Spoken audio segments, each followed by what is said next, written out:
नमस्कार मंडळी, तर आज आपण बनवणार आहोत साबुदाण्याची खिचडी। तर चला मग आपण आता रेसिपीकडे वळूया।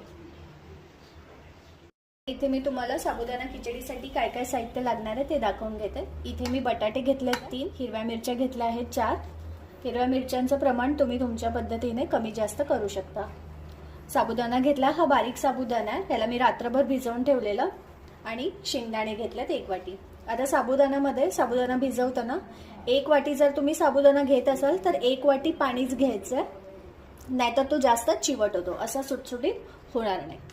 आता हे शेंगदाणे घेतलेत मी, भाजून घेतलेत चांगले। आता मी यांना मिक्सरला फिरवून घेणार आहे।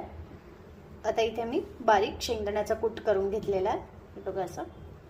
आता मी इथे 1 चमचा तूप टाकून घेते आणि हे जे बटाटे आहेत ह्यांना मी आधी तळून घेणार आहे। आता इथे आपले बटाटे चांगले तळून निघालेत, यांना मी बाजूला काढून देते।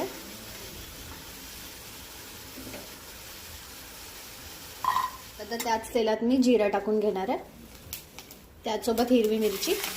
इथे मी साबुदाण्यातच आपला कूट ऍड करून घेते आणि त्याच्यासोबत मिक्स करून घेणार आहे। असं सोबतच त्याला मिक्स करून घेतलंय मी। आता आपण याला पॅन मध्ये टाकून घेऊया। आता मी पॅन मध्ये टाकते, मीठ टाकून घेते। आता चांगलं व्यवस्थित आपण याला हलवून घेणार आहोत आणि आता त्याच्यातच मी हे बटाटे टाकून घेणार आहे तळलेले आपले। ह्याला पण चांगलं आपण त्याच्यासोबतच मिक्सअप करून घेणार आहे। आता मी याला 5 मिनिटं झाकून ठेवणार आहे। आता आपले 5 मिनिटं झालेत, आपण झाकण ओपन करून बघूया।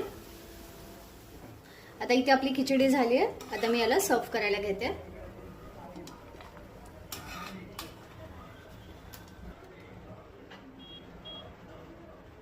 आपली साबुदाण्याची खिचडी रेडी टू ईट आहे।